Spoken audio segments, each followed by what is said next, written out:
ज्या दिवशी मुलगी जन्माला येते ना, त्या दिवशी वडिलांच्या मनात दोन विचार चमकून जातात.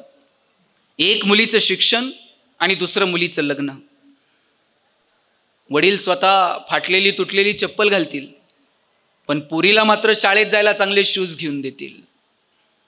फाटलेलं बनियन घालतील, पण मुलीला मात्र चांगला ड्रेस घेऊन देतील. बाप सायकलवर कामाला जाईल, पुरीला कॉलेजला जायला गाडी घेऊन देईल, बसचा पास काढून देईल, तिच्या हॉस्टेलची फी भरल. 10 मिनिट जर तुम्ही कॉलेजवरून यायला उशीर झाला ना पुरींनो, 10 मिनिटात बाप 10 वेळा आईला विचारतो, ए कुठपर्यंत आली बघ ग, तायडीला जरा फोन लाव, दीदीला जरा फोन कर. वडील थेट तुम्हाला फोन पण लावत नाहीत, त्या आईला म्हणतात कुठपर्यंत आली बघ, जरा फोन कर. वडील पोरीसोबत थोडंसं अंतर ठेवून वागतात, पण त्यांचं विशेष प्रेम असतं तुमच्यावर. पोरीच्या लग्नात तर बाप असा फेटाबिटा घालून मिरवत असतो. दिवसभर बापाची मान उंच असते. कन्यादान झालं ना, मग बाप मान खाली घालतो, जावायच्या हातात हात देतो आणि सांगतो, तळ हाताच्या फोडासारखी जपली, सांभाळून घ्या. दिवसभर वडिलांच्या डोळ्यात थेंब येत नाही, पण पुरीची गाडी एकदा निघून गेली ना, खांबाच्या पलीकडे जाऊन एकटाच रडतो, तो बाप असतो. कधीच बापाची मान शर्मेनं खाली जाईल असं वागायचं नाही. बापाला अभिमान वाटला पाहिजे, अरे काय माझी राणी जन्माला आली, काय माझ्या पुरीनं कर्तृत्व करून दाखवलं, काय माझा पठ्ठ्या जन्माला आला, अरे वाघासारखा पोरगा आहे माझा, काय अधिकार पदावरती जाऊन पोहोचला. हा अभिमान जर तुम्हाला तुमच्या आईबापाला द्यायचा असेल, तर त्यासाठी तुम्हाला ही पुढची 5-10 वर्ष प्रामाणिकपणे खर्च करावे लागतील. उद्या जर पोरांनो तुमच्यापैकी कोणी पोलीस अधीक्षक झालं, SP झालात, शेळके सर तुम्हाला फोन करतील, सर तुम्ही माझ्या कॉलेजचे स्टुडंट आहात, कॉलेजच्या गॅदरिंगला जरा प्रमुख पाहुणे म्हणून याल का? जेव्हा तुम्ही इथे याल ना कॅम्पसमध्ये, तुमच्या गाडीचं दार उघडायला पण शिपाई असेल, इथे अशी खांद्यावरती राजमुद्रा असेल, आणि आम्ही जेवढे आहोत तेवढे तुमच्या स्वागताला इथे येऊन उभे राहू. तुमचे वडील जेव्हा तुमच्या ऑफिसला येतील, अशी ऑफिसच्या बाहेर पाटी लागलेली असेल, पोलीस अधीक्षक पुणे ग्रामीण, काय रुबाब असेल तुमच्या वडिलांचा. तुमच्यापैकी जर कोण कलेक्टर झालं, काय तुमच्या सहीनं एखाद्या माणसाचं भविष्य बदलून जाईल, तुमच्या सहीनं एखाद्या गावाचं भविष्य बदलून जाईल. आणि याच्यासाठी पोरांना तुम्हाला करायचंय काय? इकडचा डोंगर उचलून तिकडे ठेवायचा? तुम्हाला फक्त आणि फक्त पुढची 5-10 वर्ष जी आहेत आयुष्यातली, थोडंसं गांभीर्यानं तुम्हाला तुमच्या शिक्षणाकडे बघायचं. आणि नको तिथं हा केलं, त्या एक दिवस असा येत असतोय, या कुठंतरी अधिकार पदावर असणार, कधीत कुठंतरी असं सुट्टी बिट्टीला येणार, म्हणणार चल रे जरा जुन्नरला जाऊन येऊ. जुन्नरला काय, ते मुलाचे वडील 2-4 महिने झाले फोन करतायत, मुलगा बघून जा, मुलगा बघून जा. ह्या अशा 5-6 जणी गाडी घेऊन मुलगा बघायला निघणार, आपण कुठंतरी दारात रांगोळी काढत असणार.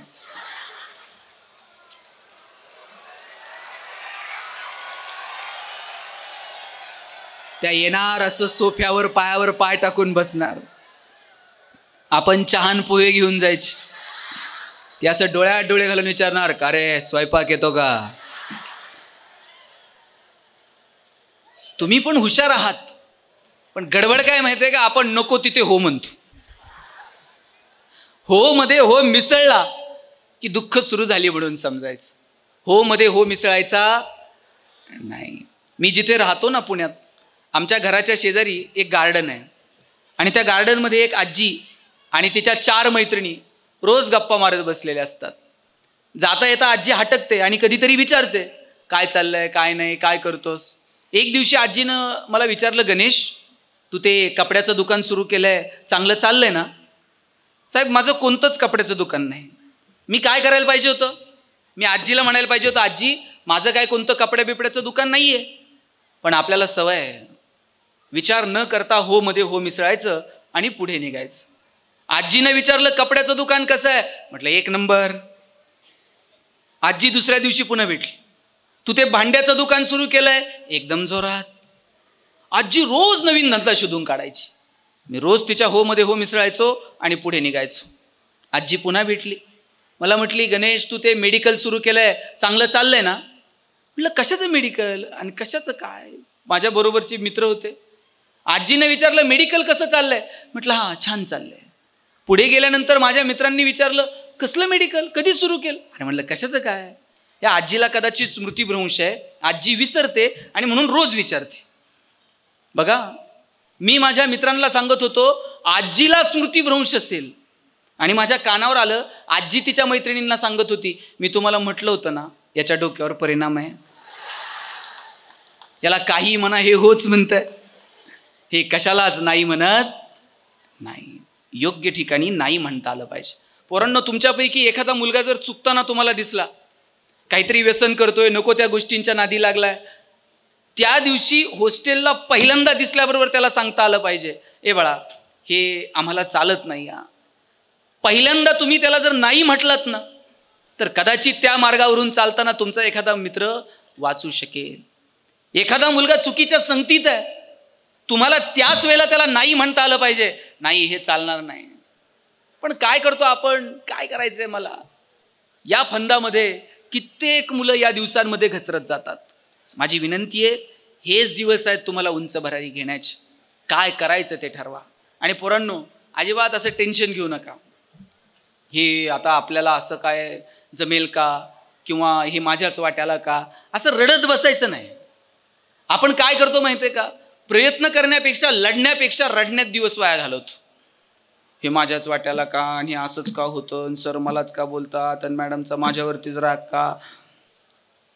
एक माणूस होता, रोज असाच रडायचा. ऑफिसला गेला, हे मलाच एकट्याला काम असतंय, ऑफिसमधलं कोण कामच करत नाही, कायम त्याचं रडगाणं. कामावर गेला, कुठं शेतात काम करायला लागला, तिथंही त्याचं रडगाणं. घरी आला, जेवायला बसला, त्याला भाजीच गोड लागणार नाही.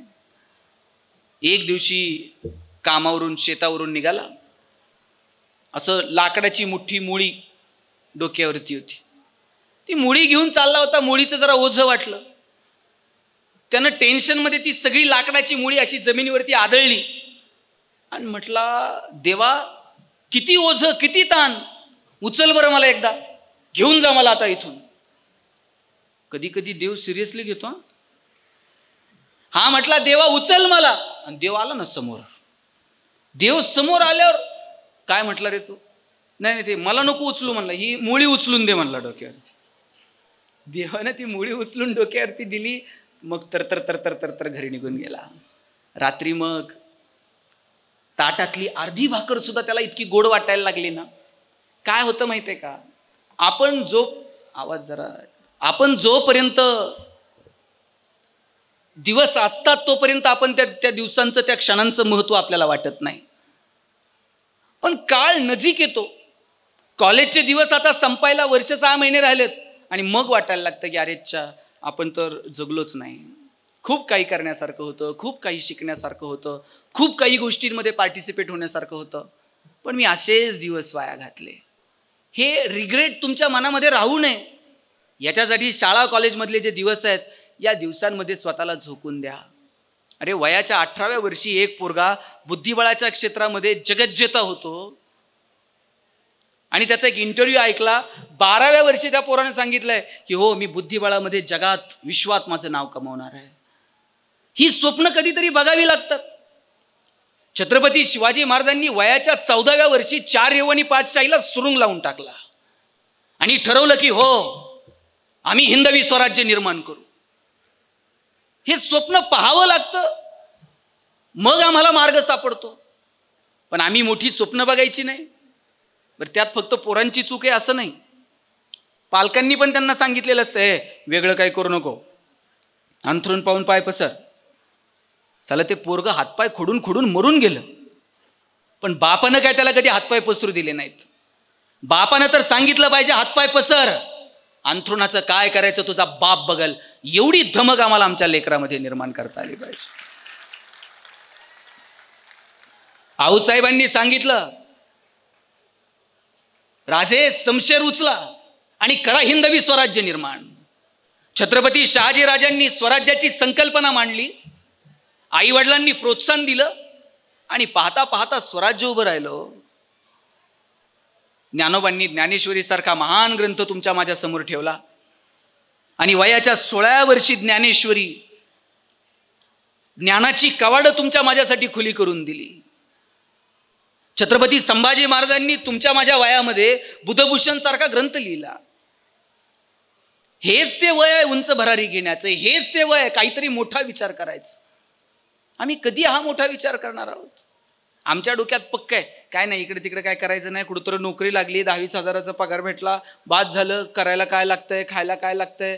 आणि पक्क कुणीतरी सांगितलेलं असतंय श्रीमंताला कुठं झोप आहे का, आणि पैशाला कुठं कोंबडी खाते का, आणि पैशावाल्याला कुठं सुख आहे का. हे असलं सांगू नये ना, तरुण पोरांना अकार्यक्षम बनवण्याचा धंदा कुणी करू नये.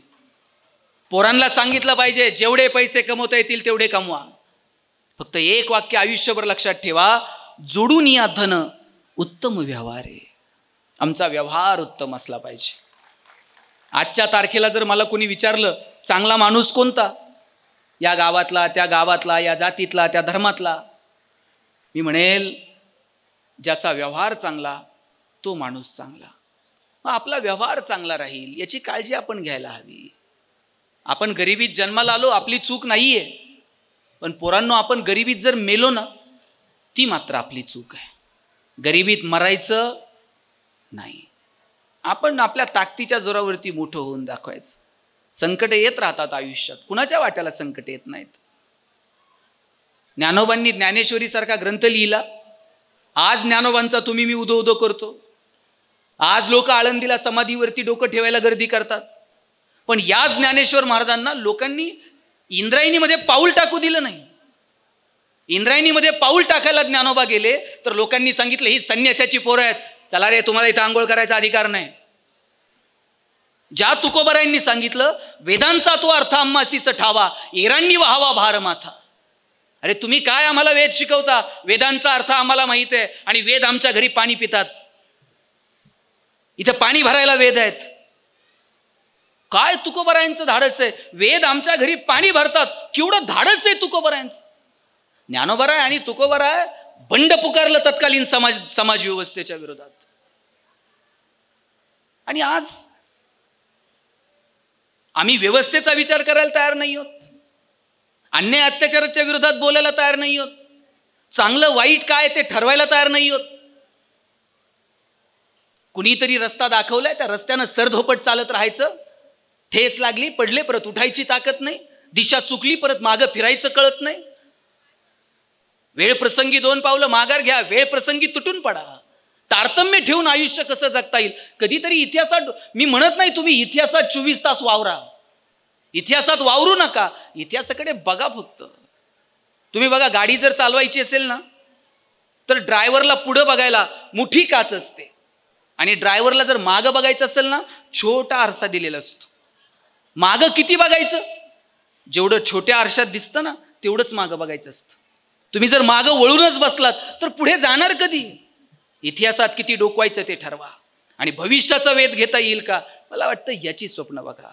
उद्योगात या, व्यवसायात या, व्यापारात या, राजकारण, समाजकारण, कला, क्रीडा, साहित्य, किती किती क्षेत्र तुमच्यासाठी खुली आहेत. मला वाटतं या क्षेत्रांचा विचार आपण सताड डोळे उघडे ठेवून केला पाहिजे. आमच्या डोक्यात आहे नोकरी नोकरी नोकरी, नोकरीच्या पलीकडे विचार करायलाच आम्ही तयार नाही आहोत. पोरांनो आमच्याकडं एक बाग आहे, आणि त्या बागेमध्ये 1 क्लर्कची जागा भरायची होती. एका क्लर्कच्या जागेसाठी 1000 पोरांनी ॲप्लिकेशन केलं.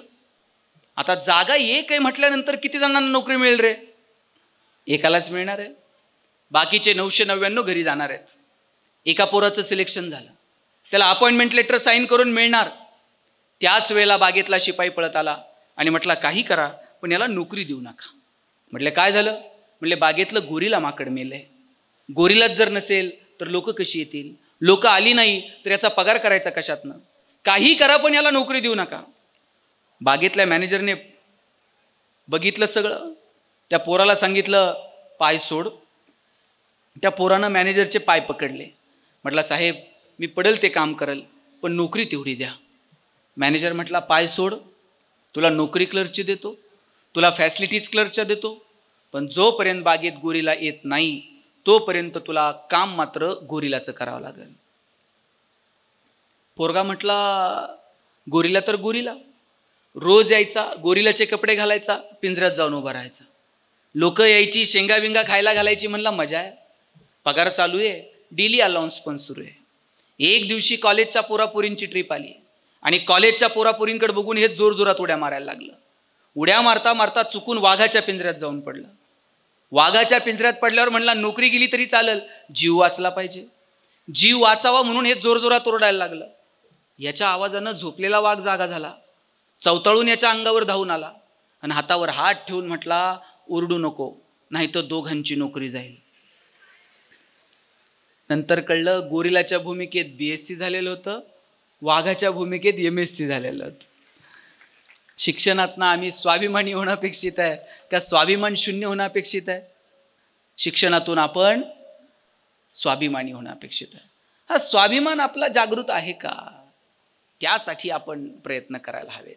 संकट बिंकट येत राहतील, पण आपण आपल्या मस्तीत, आपण आपल्या धुंदीत जगलं पाहिजे. काय करायचं ते ठरवा, कुठल्या टप्प्यापर्यंत आपल्याला पोहोचायचं आहे. मला वाटतं बाळांनो, याचा विचार करा, त्याचं प्लॅनिंग तुमच्याकडे असलं पाहिजे. तुम्ही सगळे एकमेकांपेक्षा वेगळे आहात, तुमच्यातलं वेगळेपण ओळखा. ज्या दिवशी तुम्हाला तुमच्यातलं वेगळेपण सापडेल ना, त्या दिवशी जगणं सुंदर होईल. पण आपण कमालीचे चंचल आहोत. आत्ता आमचं मन इथे काही लगेच दुसरीकडे, लगेच तिसरीकडे. या चंचल मनाला थोडासा आवर घालता येईल का, याची काळजी घ्या. ज्ञानोबारायांनी सांगितलं, ऋणू झुनू रे भ्रमरा, सांडी तो अवगुणू रे भ्रमरा. ज्ञानोबाराय या अभंगामध्ये म्हणतात, त्यांनी मनाला भ्रमर म्हटलंय आणि सांगितलं या मनाला थोडंसं आवर घाला. हे वय, आपलं मन कमालीचं चंचल आहे. प्रॅक्टिकलला गेलं का आपलं मन ग्राउंडवर जातं, ग्राउंडवर आलो की लॅबोरेटरीत जातं, तिथं गेलं का क्लासरूममध्ये जातं, क्लासरूममधून कुठे कुठे फिरतं. त्याला थोडंसं स्थिर करता येईल का?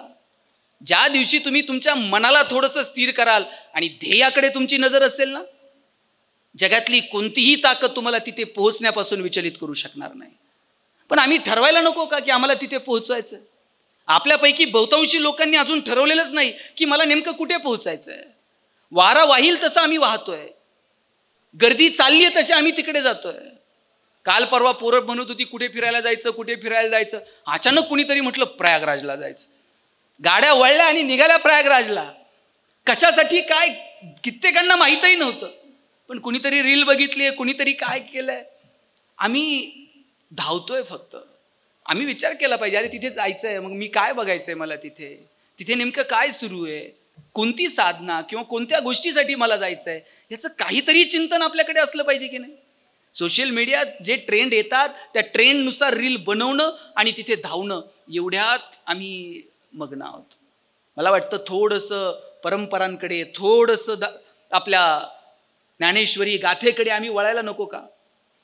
मी म्हणेल की तुम्ही जे शिकायचंय ते शिका, पण हे शिकत असताना आम्हाला थोडंसं सिलेबसच्या पलीकडे जाऊन एक सामाजिक भान निर्माण व्हावं, यासाठी प्रयत्न करावे लागतील. मी सांगत होतो की आमच्या मनाला थोडासा आवर घालता आला पाहिजे. तुम्हाला एक गंमत सांगतो. मी गोष्ट ऐकली होती. एक प्रवासी असा ट्रेनमधून चाललेला होता आणि एक तरुण 20-22शीतला मुलगा असा समोर बसलेला होता. एक वयस्कर व्यक्ती तिथे बसलेली होती आणि या पोरानं त्या व्यक्तीला विचारलं, बाबा वाजलेत किती, वेळ किती झालाय? आता या पोरानं विचारलं किती वाजलेत, पुढच्या व्यक्तीनं काय करायला होतं? एकतर वेळ सांगायला होता. त्यानं किती वाजलेत म्हटल्याबरोबर घड्याळावर हात ठेवला आणि त्या पोराकडं असं निरखून बघितलं. अहो बाबा, मी तुम्हाला विचारतोय वाजले किती, तू मला विचारू नको आणि मी तुला सांगणार नाही. झालं काय? म्हटलं मला माहीत आहे तुमची काय बडबड असते ते. आता तू मला वेळ विचारणार, मी म्हणणार 10 वाजलेत. मग तू म्हणणार कुठे चाललात, मी म्हणणार मुंबईला चाललोय. मग मी विचारणार तुला तू कुठं चाललाय, तू म्हणणार मी पण मुंबईला चाललोय. आपल्यातला संवाद वाढत राहणार. मी तुला विचारणार तुला कुठे जायचंय, तू म्हणणार कुर्ल्याला, मी म्हणणार मी पण कुर्ल्याला. मग आपण दोघंही एकाच ठिकाणी उतरणार. मग मी तुला म्हणणार चल चहाला, तू पण येणार. बरं माझी तरुण मुलगी, ती तुला चहा घेऊन येणार. मग तू तिला विचारणार किती वाजलेत. मग तुमच्यात संवाद सुरू होणार. मग एक दिवशी तू म्हणणार तुमच्या मुलीबरोबर मला लग्न करायचंय. आणि ज्याच्या हातात साधं घड्याळ नाही अशा पोराला मी माझी पोरगी देऊ शकत नाही. म्हटलं अरे मन आहे का काय? प्रचंड चंचल आहे हे मन. ह्या चंचल मनाला कुठेतरी स्थिर करण्याचा प्रयत्न आपल्याला करता आला पाहिजे. आणि म्हणून माझी विनंती आहे की या छोट्या छोट्या गोष्टींवरून तुम्ही इकडे तिकडे वाहवत जाऊ नका. आम्ही कमालीचे बिझी आहोत, पण नको त्या गोष्टींमध्ये बिझी आहोत. परवा तर एक जण मला म्हटला, मी इतका बिझी आहे, मला श्वास घ्यायला वेळ नाही. म्हणलं सोडून दे, श्वास घ्यायला वेळ नाही, आपण जगतो काय? तुम्हाला तुमचा वेळ कुठे युटिलाइज करायचा याचं प्लॅनिंग तुम्हाला करता आलं पाहिजे. आणि ज्या दिवशी तुम्हाला हे प्लॅनिंग करता येईल ना, त्या दिवशी बघा जगणं कसं सुंदर आहे. मला वाटतं माझ्या अगोदर बाणगुडे पाटलांचं व्याख्यान झालं. शिवचरित्रातल्या अनेक गोष्टी त्यांनी तुमच्यासमोर मांडल्या असतील. या शिवचरित्रातनं नेमकं काय शिकायचं, शिवाजी महाराजांकडनं नेमकं काय शिकायचं, अनेक पैलू त्यांच्या चरित्रातले, त्यांच्या आयुष्यातले तुम्हाला उलगडले असतील. पण मला एक गोष्ट मात्र शिवाजी महाराजांची वाटते, आणि ती म्हणजे धाडस. शिवाजी राजांच्या काळात अनेक शूरवीर होते, पण शिवाजी राजांचं वैशिष्ट्य जर काय असेल ना, तर ते म्हणजे कमालीचं धाडस. अफजल खानाला भेटायला जाताना शिवाजी राजे आजूबाजूतल्या आपल्या कोणत्याही साथीदाराला म्हणू शकले असते, तुम्ही पुढे व्हा, मी आहे मागे. पण शिवाजी राजे स्वतः भेटतात अफजल खानाला. काय धाडस आहे हो. बरं, जेव्हा शिवाजी राजे निघाले, शिवाजी राजांचं धाडस तर सोडाच, पण आईचं काळीच काय. जिजाऊ महासाहेब सांगतात शिवाजी राजांना, भिडा अफजल खानाला, होईल ते होईल. जर या भेटीमध्ये तुम्हाला काही बरं वाईट झालंच तर मी संभाजी राजाला गादीवरती बसवेल आणि राज्यकारभार बघेल. काय त्या आईचं धाडस आहे हो. आणि पोरांनो, त्यानंतर पुढचे 1.25 वर्ष, म्हणजे सप्टेंबर 1659 अफजल खानाचा सगळा हा प्रसंग घडला, आणि त्यानंतर पुढचे 1.25 वर्ष शिवाजी महाराजांची आणि जिजाऊ साहेबांची भेट झालेली नाहीये.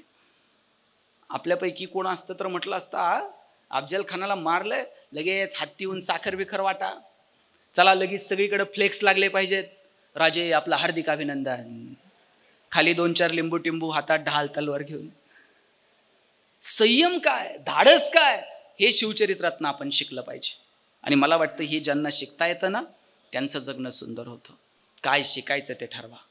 दुसरी एक गोष्ट, ज्या वेळेस तुम्हाला असं वाटेल की आता माझ्या जगण्यात काही उरलेलं नाही, ज्या वेळेस तुम्हाला खचून गेलायत असं वाटेल, त्यावेळेस शिवाजी महाराजांच्या इतिहासातलं एक प्रकरण तुम्ही वाचा, आणि ते म्हणजे आग्र्याहून सुटका. शिवाजीराजे जेव्हा आग्र्याला भेटायला गेले तेव्हा परिस्थिती अशी होती, औरंगजेबाच्या दरबारात जायचं, औरंगजेबाला मुजरा करायचा, 10-12 पाऊलं मागं यायचं, औरंगजेबाला कुणी लगेच अशी पाठ दाखवायची नाही, रिवाज होता. शिवाजी महाराजांना सरदारांच्या रांगेत उभं केलं. सरदारांच्या रांगेत जेव्हा शिवाजीराजे उभे राहिले, अपमान वाटला शिवाजीराजांना. आजपर्यंत कुणी त्या दरबारामध्ये आवाज उंच करून बोललेलं नव्हतं. शिवाजी राजांनी त्या सभागृहामध्ये रामसिंगाला जाब तर विचारलाच, मुजरा बिजरा तर सोडावं, ताडदिशी पाड दाखवली आणि शिवाजीराजे सभागृह सोडून निघून गेले. आजपर्यंत असं धाडस औरंगजेबाच्या समोर कुणी दाखवलं नव्हतं, ते छत्रपती शिवाजी महाराजांनी दाखवलं. आपल्या गोटात तर कुणा पण हवा करेल हो, पण शिवाजीराजे आग्र्यालात परकीयांच्या गोटात, तिथं जाऊन रामसिंगाला जाब विचारायचा आणि औरंगजेबाला पाठ दाखवायची साधी गोष्ट नव्हती. आणि एवढंच नाही, औरंगजेबाच्या नाकावर टिचून आग्र्यातून कधी महाराष्ट्रात निघून आले कोणाला कळलं नाही. काय धाडस, काय मुत्सद्देगिरी. लक्षात घ्या, आपण संभाजीराजांना छावा म्हणतो, पण साहेब छावा कुणालाही म्हणत नाहीत, त्याच्यासाठी बाप सिंह असावं लागतं. बाप सिंह आहे म्हणून छावा जन्माला आला हो. तो आदर्श प्रस्थापित करावा लागतो. आदर्श हे नुसते सांगून होत नाहीत, आदर्श हे नुसते बोलण्यातनं जर निर्माण होत असते तर मग वेगळं काय करायची गरज नव्हती. पण आदर्श हे आपल्या वागण्यातून निर्माण होतात. इथं अनेक वडीलधारी मंडळी बसलेली आहेत. आपण सांगू तसं मुलं वागत नाहीत, आपण जसं वागू तसं मुलं वागतात. आपल्याला आपल्या वागण्यातूनच आदर्श निर्माण करावे लागतील. आणि पोरांनो, मिर्झा राजेसोबत जो तह झाला आणि त्या तहातून जेव्हा भेटायला गेले, हे सगळं प्रकरण घडलं. मधला जो प्रवास आहे, या मधल्या प्रवासामध्ये आग्र्याला पोहोचेपर्यंत शिवाजीराजे आणि संभाजीराजे यांच्यात काही तर बोलणं झालं असेल की नाही? काय बोलले असतील शिवाजीराजे संभाजीराजांना?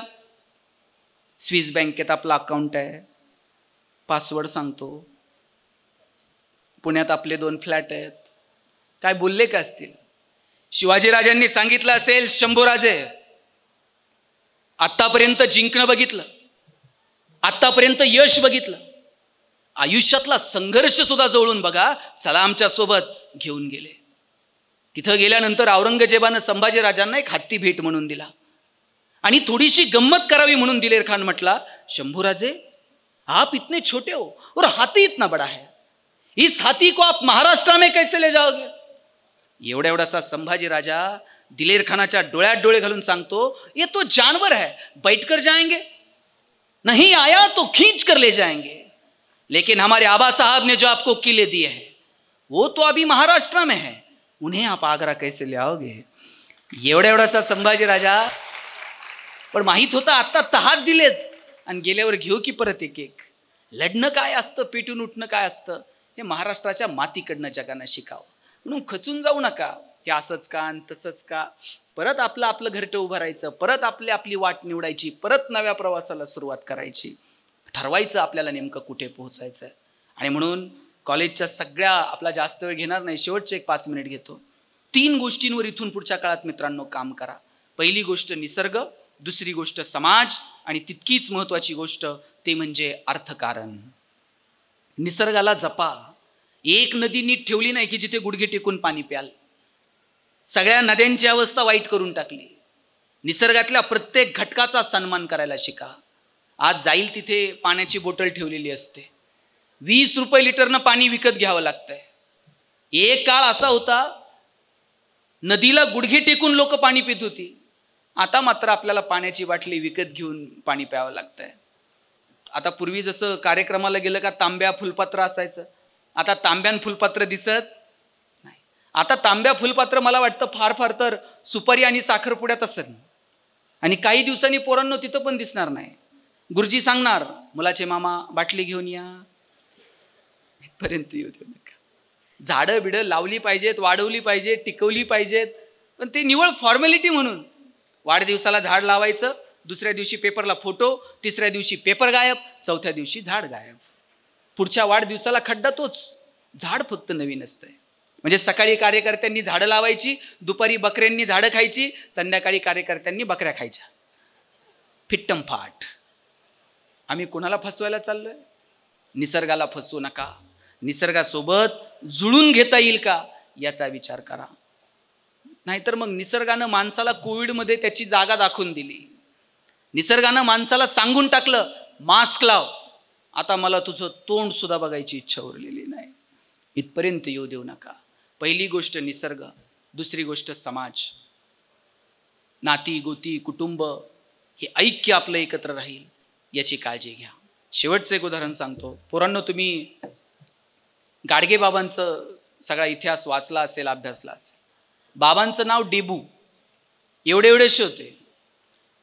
ज्या मालकाच्या घरी काम करायचे ना, तो मालक दिवाळीचा सण होता ना, आत पुरणपोळी खात होता. बाबा उमऱ्यात उभे होते. मालकानं बघितलं, डेबू आपल्याकडे बघतोय. मालकानं विचारलं, डेबू काय बघून राहिला? काय नाही जी, तुम्ही जशी तुपासंग पोळी खाताय ना, तशी मला पण खायचीच. मालक म्हणला, पोळी खायची, हात पुढं कर. बाबांनी असे हात पुढं केले. मालक ताटावरनं उठला, तसाच काट्याचा फोक घेऊन आला. बाबांनी पोळीसाठी हात पुढं केले आणि मालकानं काट्याच्या फोकानं बाबांचे हात फोडून काढले. एका रस्त्याच्या पलीकडे जाऊन एका दगडावर बाबा बसले आणि हातातले काटे काढत होते. रस्त्यानं जाणारे एकानं विचारलं, डेबू काय करून राहिला? काय नाही जी, मालकानं दिलेली पोळी तुपासंग खातो ना जी म्हणले. पण बाबा म्हणले नाही की मालकानं मला मारलं. हाच डेबू पुढे जाऊन जेव्हा गाडगे बाबा झाले, कीर्तनाला जायचे, हातातल्या खराट्यानं सगळं गाव स्वच्छ करायचे, कीर्तनातून लोकांची मनं स्वच्छ करायची. गोपाला गोपाला देवकीनंदन गोपाला, बाप हो तुमच्या पोरांना शिकवा रे, गोरगरिबाची पोरं शिकली पाहिजेत, प्रशासनामध्ये आली पाहिजेत, उद्योग व्यवसाय व्यापारात आली पाहिजेत. अनेक सामाजिक विषयांवरती चिंतन मनन व्हायचं. एक मोठा व्यापारी बाबांकडे गेला. मग बाबा, मला माझ्या गावात तुमचं कीर्तन ठेवायचं, याल? येईल की, पण माझी एक अट आहे. म्हणले काय? मी कीर्तनाला येईल, पण सगळ्या गावाला पुरणपोळीचं जेवण खाऊ घालशील का? बाबा, तुम्ही येणार म्हणल्यावर एक काय 10 गावाला पुरणपोळी खाऊ घालतो की. बाबा कीर्तनाला गेले, हातातल्या खराट्यानं गाव स्वच्छ केलं. कीर्तन झालं, सगळ्या लोकांनी पंक्ती धरल्या. बाबा पंक्तीत उतरले, प्रत्येकाला पुरणपोळी वाढत होते. सगळ्यांची जेवणं आटपली आणि बाबा दुसऱ्या गावाला जायला निघाले. ज्यानं कीर्तन ठेवलं तो पळत गेला, म्हणला बाबा सगळ्यांची जेवणं आटपली, तुम्ही पण 2 घास खाऊन घ्या. बाबांनी त्याच्या पाठीवर थाप मारली, म्हटले राजा, पुरणपोळी खायची हौस लहानपणीच फिटली, घास आता गिळत नाही. आणि बाबा बैलगाडीत जाऊन बसले. बैलांची खपाटीला गेलेली पोटं बघितली. बाबा गाडीतनं खाली उतरले. बैल कुणाची र? अमुक अमुक याची आहेत. त्याच्या जवळ गेले, त्याच्या दंडाला असा चिमटा घेतला आणि म्हटले तुला तर लय रगत दिसून राहिलं, मग बैलांच्या पोटाकडे का बघत नाही? बैलांच्या पोटात काही नाही म्हणून बाबा खाली उतरले आणि दुसऱ्या गावाला पायी निघून गेले. काय प्रेम आहे हो! इथं जनावरांवरती प्रेम करणारी माणसं आहेत आणि आपण माणूस माणसावरती प्रेम करू शकत नाही. आई वडील बहीण भाऊ या नात्यांमध्ये गोडवा आपण टिकू शकत नाही. आपण कुठे घेऊन चाललोय? मार्क मिळवा, बक्कळ पैसे कमवा, पण तुमच्या डोळ्यातलं प्रेम आणि हृदयातलं वात्सल्य मात्र कायम जिवंत ठेवा. ज्या दिवशी डोळ्यातलं प्रेम संपलं, हृदयातलं वात्सल्य संपलं, त्या दिवशी समजायचं आपण माणूस उरलो नाही, आपण यंत्र होत चाललेलो आहोत. आपल्याला माणूस व्हायचंय, यंत्र नाही. आणि ज्या ज्या पोरांची परिस्थिती थोडीशी नाजूक असेल त्यांच्यासाठी शेवटचं 1 मिनिट घेतो. पोरांनो, परिस्थिती बदलवण्यासाठी प्रयत्न करा, पण रडू नका. मी ज्या घरात वाढलो, लहानाचा मोठा झालो ना, आमचं घर पत्र्याचं घर होतं. आजूबाजूला सगळ्यांची घरं स्लॅबची होती, फक्त आमचं एकटंच घर पत्र्याचं होतं. मी माझ्या आईला म्हणायचो, आई सगळ्यांची घरं स्लॅबची, आपलं एकटंच पत्र्याचं का? आई म्हणायची तुझे वडील शिक्षक आहेत म्हणून घर पत्र्याचं. म्हटलं शासनाचा GR आहे का शिक्षकांनी स्लॅबची घरं बांधायची नाही? ती म्हणायची कार्ट्या नशिबान आहेस, पत्र्याच्या घरात जन्माला आला. मी म्हणायचो का? ती म्हणायची बघ, घर गरम व्हायला लागलं का तुला कळतं उन्हाळा सुरू झालाय, घर गळायला लागलं का तुला कळतं पावसाळा सुरू झालाय. शेजारच्या स्लॅबच्या घरात उन्हाळा कळत नाही, पावसाळा कळत नाही. खास ऋतूंची ओळख व्हावी म्हणून भूगोल शिकवणाऱ्या तुझ्या बापानं असलं मॉडेल उभं केलंय म्हणायची. पैसे नव्हते पण आनंद मात्र भरभरून होता. लवंगी फटाकड्याचा पुडा जर दिवाळीला आणला ना, अख्खी लढ कधी एकखटी वाजवली नाही. एक एक फटाका सुट्टा करून वाजवण्यातली मजा काय असते ती जवळून अनुभवली. एक चॉकलेट जर वडिलांनी आणलं तर बहिणीच्या हातात द्यायचे आणि म्हणायचे गणेशाने तू अर्धा अर्धा करून खा. ताई चॉकलेटचे 2 भाग करायची, एक मोठा आणि एक ताई चॉकलेटचा छोटा भाग स्वतःला ठेवायची आणि मोठा भाग मला द्यायची. चॉकलेट छोटं होतं पण आभाळा एवढा संस्कार करून गेलं. मोठ्या लोकांनी मोठ्या गोष्टी मोठ्या मनानं छोट्या लोकांना द्यायच्या असतात. आणि पोरांनो, जगात हे फक्त बहीण करू शकते, म्हणून बहिणीचा सन्मान करा, आपल्याही आणि इतरांच्याही. आपण आपल्या बहिणीचा जितका सन्मान करतो तितका जर इतरांच्या बहिणीचा केला तर कोणत्या बहिणीसाठी मोर्चे काढावे लागणार नाहीत, कॅन्डल मार्च काढावे लागणार नाहीत. कॉलेजमधली 4 पोरं बसमध्ये प्रचंड गर्दी आहे आणि कॉलेजमधल्या 2 मुली बसमध्ये आल्या. त्या गर्दीमध्ये त्यांनी तुमच्याकडे बघितलं का त्यांना सुरक्षित वाटलं पाहिजे. अरे माझ्या कॉलेजची पोरं आहेत, इथे मी सुरक्षित आहे. एखाद्या चौकामध्ये 4-5 पोरं उभी आहेत, तिथून मुली चाललेल्या आहेत, कितीही रात्र असू दे, त्यांनी तुमच्याकडे बघितल्याबरोबर त्यांना वाटलं पाहिजे अरे माझ्या गावातली, माझ्या वर्गातली, माझ्या शाळेतली, माझ्या कॉलेजमधली वाघासारखी 4 पोरं इथं उभी आहेत, काय टाप आहे माझ्याकडे कोणीची बघायची. आणि जर तुमच्याकडं बघून जर गावातल्या गल्लीतल्या पोरीला सुरक्षित वाटत नसेल तर तुम्हाला जय भवानी जय शिवाजी म्हणायचा अधिकार नाही, हे तुम्ही लक्षात ठेवा. कॉलेजचे दिवस मस्त एन्जॉय करा, मस्त हसत राहा, आनंदी राहा. मी आल्यापासून 2-3 बघतो इतके घामाघूम हसलेच नाहीत. ते हसावं वाटलं तर असं करते. हसायला काय पैसे लागतात का? बरं माणसालाच हसता येते, जनावरांना हसता येते का? पोरींनो, तुम्ही शिनकूर करायला गोठ्यात गेलाय आणि एखाद्या म्हशीनं छान स्माईल दिली, असं झालंय का? म्हैस म्हणते का प्लीज वेलकम इन गोठा? पोरांनो, तुम्ही कधी गाढवाला हसताना बघितलंय? ज्या दिवशी गाढव हसायला सुरू करल त्या दिवशी समजायचं गाढवाचा प्रवास मानवत्वाकडे सुरू झाला, आणि ज्या दिवशी माणूस हसायचं बंद करल त्या दिवशी समजायचं माणसाचा प्रवास, तुमचं तुम्ही ठरवा काय असेल.